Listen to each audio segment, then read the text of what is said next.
ಮಹಾತ್ಮ ಗಾಂಧಿ ಗ್ರಾಮೀಣ ಉದ್ಯೋಗ ಖಾತ್ರಿ ಯೋಜನೆಯನ್ನು ಕೇಂದ್ರ ಸರ್ಕಾರ ವಿಕಸಿತ ಭಾರತ ಉದ್ಯೋಗ ಖಾತ್ರಿ ಮತ್ತು ಜೀವನೋಪಾಯ ಮಿಷನ್ ವಿಬಿಜಿ ರಾಮ್ಜಿ ಎಂದು ಮರುನಾಮಕರಣ ಮಾಡಿದ್ದು, ಬೆಳಗಾವಿಯಲ್ಲಿ ಈ ಯೋಜನೆ ಬಗ್ಗೆ ಫಲಾನುಭವಿಗಳು ಹರ್ಷ ವ್ಯಕ್ತಪಡಿಸಿದ್ದಾರೆ.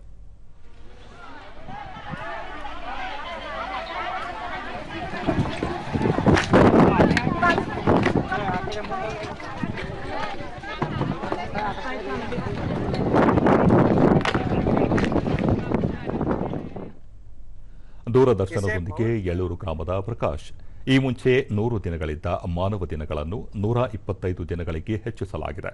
ಇದರಿಂದ ಫಲಾನುಭವಿಗಳಿಗೆ ಹೆಚ್ಚಿನ ಅನುಕೂಲವಾಗಲಿದೆ ಎಂದರು.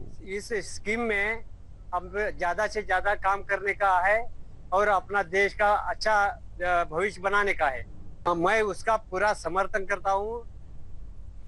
ಇನ್ನೋರ್ವ ಫಲಾನುಭವಿ ಸುನೀತಾ ಮುಚ್ಚುಂಡಿ, ಜಿ ರಾಮ್ಜಿ ಯೋಜನೆಯಿಂದ ಉದ್ಯೋಗಾವಕಾಶ ಹೆಚ್ಚಲಿದೆ, ಜೊತೆಗೆ ವಾರಕ್ಕೆ ವೇತನ ಸಿಗುವುದರಿಂದ ಜೀವನ ನಿರ್ವಹಣೆ ಸುಲಭವಾಗಲಿದೆ ಎಂದು ಹೇಳಿದರು. ಅದು ಚಲೋ ಮಾಡಿದ್ದಾರೆ. ಯಾಕಂದ್ರೆ ನಮ್ಗೆ ಮನೆಯಲ್ಲಿ ರೇಷನ್ ಇಲ್ಲದ್ರ ನಮ್ಗ ತಿಂಗಳಿಗೆ ಆಗೋದಿಲ್ಲಾಗಿತ್ತು. ಈಗ ವಾರಕ್ಕೆ ಮಾಡಿದ್ದಾರೆ. ಅದಕ್ಕೆ ಅದು ನಮ್ಗೆ ಯೋಜನೆ ಬಹಳ ಚಲೋ ಮಾಡಿದ್ದಾರೆ. ಎಲ್ಲಾ ಮಹಿಳೆಯರಿಗೆ ಬಹಳ ಯೋಜನೆ ಅಂದ್ರೆ ಇದು ಬಹಳ ಚಲೋ ಬಂದಿದೆ. ಮತ್ತೋರ್ವ ಫಲಾನುಭವಿ ಕುಮಾರ ತೋಪಿನಕಟ್ಟಿ, ನೂತನ ಮಸೂದೆಯಿಂದಾಗಿ ಹೆಚ್ಚಿನ ಅನುಕೂಲ ಕಲ್ಪಿಸಲಾಗಿದೆ ಎಂದು ಸಂತಸ ವ್ಯಕ್ತಪಡಿಸಿದರು. रामजी करके जो नया कायदा पारित किया है लोकसभा में, तो उसके उसको हम समर्थन करते हैं.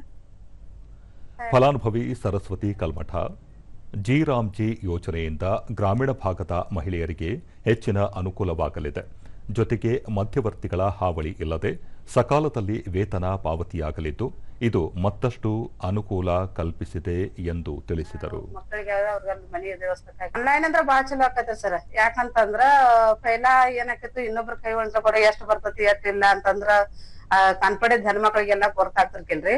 ಈಗ ಆನ್ಲೈನ್ ಅಂತಂದ್ರ ಹೆಣ್ಮಕ್ಳಿಗೆ ಒಂದ್ ವ್ಯವಸ್ಥೆ ಚಲೋ ಆಗೈತಿ.